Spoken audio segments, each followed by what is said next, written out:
باريس سان جيرمان بطل دوري ابطال اوروبا لاول مره في تاريخه.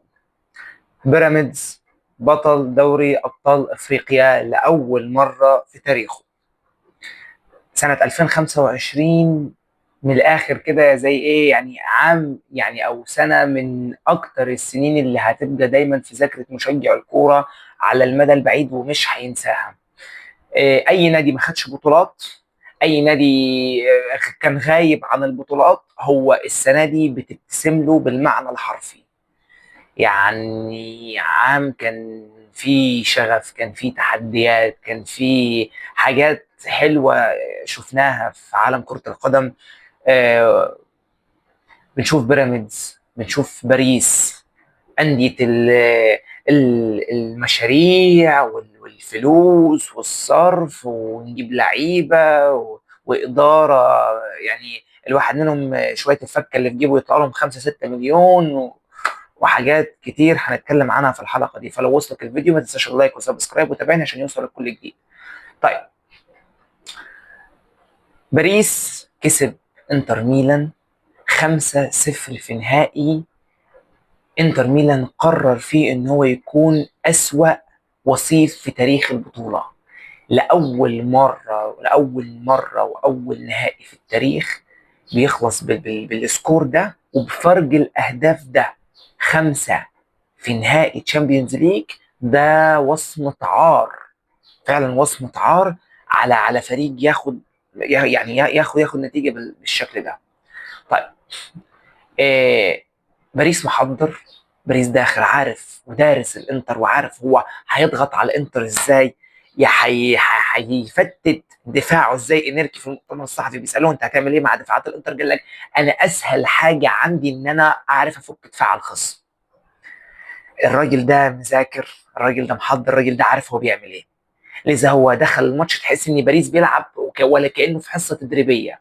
هو جاهز وعارف هو عامل ايه كويس ومذاكر. انتر ميلان تحس اللي هو ايه داخل الماتش اللي هو انا هلعب بخطتي وزي ما انا، ولا محضر ولا مذاكر. اللعيبه نازله، اللي يعرف يعمل حاجه يعملها. انزاجي مفيش بجنيه تكتيك، مفيش حتى تحضير.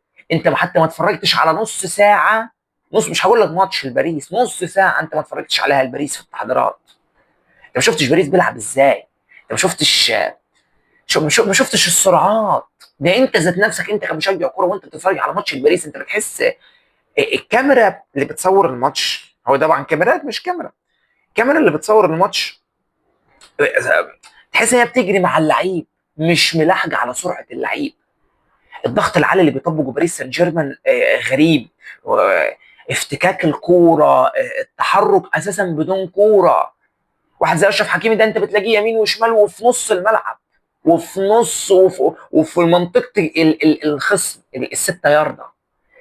اشرف حكيمي كان في الستة ياردة. انت متخيل يعني ايه باك يمين هو يبقى في الستة ياردة بتاعه الخصم وبيحط جون في نهائي تشامبيونز ليج؟ يعني ده ايه الانتر ده يعني فعلا لعيبه لا يقل ما يقال على ان هي لعيبه خلاص، لعيبه عواجيز. مدرب عقيم فكريا، او يعني هو سيموني انزاجي مش عقيم فكريا بالمعنى الحرفي، بس سيموني انزاجي تحسه اللي هو ايه، انا معيش غير دول وهلعب بدول، واللي انا فاهم فيه هلعب بيه، ما لهاش حل تاني. هو داخل، هو ما فيش اي جمله تكتيكيه. فين نص ملعب الانتر؟ فين انا طول الماتش بتفرج على فابيان رويز، فيتينها، جواو نيفيز. طب فين نص ملعب الانتر؟ هو مش موجود. الانتر ما جاش الماتش. فمبروك باريس سان جيرمان اول مره في تاريخه. انا فرحان جدا للويس انريكي، انا بحب لويس انريكي جدا وبحب فكر الراجل ده وبحب روحه واسلوبه حتى في اللعب وطريقه، يعني حاجات كتير. شخصيته نفسها هي حلوه تخليك انت بعيدا من الكوره انت بتحبه لاجل ان هو يتحب. ده في نظري الشخص، فانا بحب الراجل ده جدا وعشان كده انا فرحان له فعلا من قلبي. مع اني انا باريس انا ما بحبش النادي ده لان كان بالنسبه لي هو اشبه انا كنت مسميه نادي مرجان احمد مرجان. هو اي حاجه يقدر يشتريها بالفلوس يقدر يخلص بالفلوس. حتى لما ميسي راح الباريس انا ما حبيتش الباريس، وما كنتش اتمنى ان الباريس يكسب خالص. انا كنت احب اني اشوف ميسي بيسجل، ميسي بيصنع، عشان انا بحب ميسي. بس انا ما بحبش الباريس اصلا كمنظومه وكنادي، انا تجيل على جيل ما بحبوش. اللي يختلف في السنه دي من ان انا يعني ما انكرش ان انا شجعت باريس في النهائي، هو ان انا شفت باريس لاول مره عايز بطوله. باريس طب يعني على مدار 14 سنه فاتوا باريس كان بيحاول انه يكسب الشامبيونز ليج ويجيب في صفقات ويصرف وكل حاجه. بس انا اول مره اشوف باريس السنه دي بمنظومه، بمدرب، ب... باسلوب لعب. يعني باريس بيلعب، باريس فيه كوره بيقدمها حلوه، يستاهل ان هو ياخد بطوله عليها. فين باريس السنين اللي فاتت؟ فين باريس نسخة 2020 كان يركن الاتوبيس ورا ويدافع ويطلع على المرتدات معتمد على نيمار ومبابي. هو ده لعب. انا ما بحبش المرتدات، انا نظامي يعني انا باسلوب اللعب انا احب اللعب السلس البسيط، الباصه، نظره اللعيب في الملعب، الكوره اللي هي لمسه والتانيه هتلاقي نفسك قدام الجول. انا بحب الاسلوب ده. لكن مش انا اركن الاتوبيس ورا، ولو طلعت ولو انا في مرتده هطلعها بطلعها، جبت منها جون يا ما جبتش. انا ما بحبش الاسلوب ده، عشان كده ما كنتش بحب باريس سان جيرمان. لكن باريس سان جيرمان السنه دي في اسلوب، في لعب، في لعيبه عايزه بطولات. واخيرا ناصر الخليفي فهم ده. انت عشان تكسب بطوله كره القدم خلاص مفهومها اتغير. ما بيجيش ان انا اروح اجيب الميجا ستارز ونجوم العالم كلهم واحطهم في فريق واحد واقول ان انا هكسب بطولات. مش هكسب بطولات. انت جايب لعيبه هي شبعانه بطولات، اقل واحد فيهم شوف كسبان اثنين وثلاثه تشامبيونز ليج.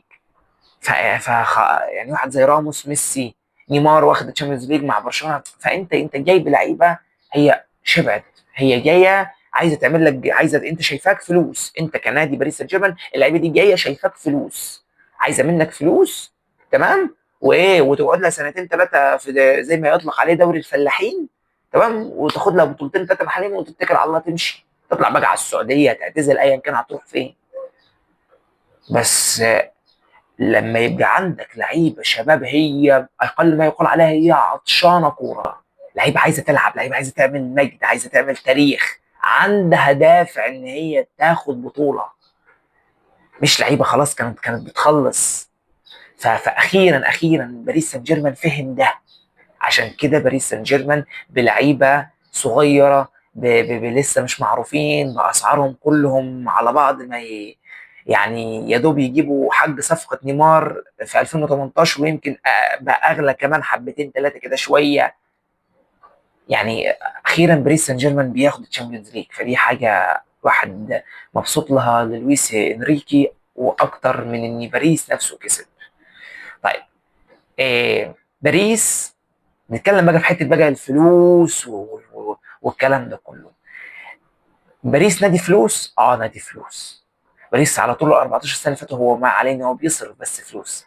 طب كلفت نفسك جبت مدرب شايف انه في رؤيه ياخد لك الشامبيونز ليج، عنده خبره؟ لا. انت بتهيألي انت من قبل لويس انريكي انت ما جبتش حد، ما جبتش مدرب هو اخذ الشامبيونز ليج غير كارلو انشيلوتي، وما عرفش كمان ياخد الشامبيونز ليج معاك. فباجي ما باجي هم كانوا لسه جايين بيجربوا فيه. يعني انت كنت اشبه بان انت ايه، انت جايب لعيبه بفلوس وكمان فران تجارب، انت كمان فران تجارب لمدربين هم ما فيش خبره في الشامبيونز ليج عشان ياخدوها. فانت لما قدرت تفهم ده تخطيت العقبه دي، فقدرت ان انت تكسب الشامبيونز ليج. باريس آه فلوس، نادي فلوس، وهيفضل نادي فلوس الى ان يعمل تاريخ و و و و ويكون في اوروبا احسن واحسن، ويقدر يكسب بطولات احسن واحسن. ساعتها نقدر نقول انه فعلا نادي ذو تاريخ وبطولات ونادي مشرف. والواحد بعدين نلاقي بعدين في الاجيال الجديده تلاقي فيه مثلا رابطه مشجعين باريس سان جيرمان من قلبهم. ف يعني باريس لسه قدامه كتير، مش معنى ان هو كسب الشامبيونز ليج فهو لسه خلاص كده قفل اللعبه. لا لا لا، باريس لسه قدامه كتير اكتر واكتر ان هو يقدر يعمل حصيله قاريه من البطولات حلوه. طيب، نيجي على الناحيه الثانيه لبيراميدز. بيراميدز نادي حديث، وطبعا احنا كلنا عارفين بيراميدز وتأسيسه ومين أسسه وتاريخ طويل. احنا لو حكينا على بيراميدز مش هيكفينا حلقة.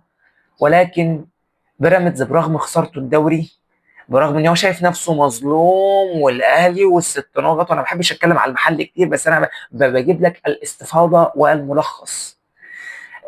بيراميدز بدون جمهور، واي حد بيقول انا بشجع بيراميدز هو انسان كذاب. ان بيراميدز وما فيش حاجه انت دي عملها عشان انت تشجعها او تشجع عليها.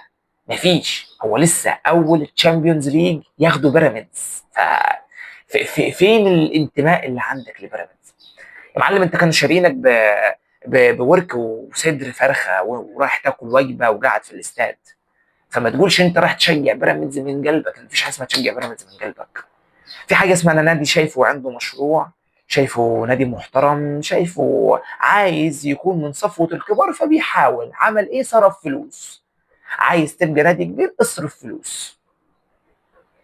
بتقدم كوره، ايا كان بتقدم كوره حلوه وحشه، انت لازم يكون معاك فلوس. على النقيض الاخر هندخل بس حته الاهلي بس شويه كده.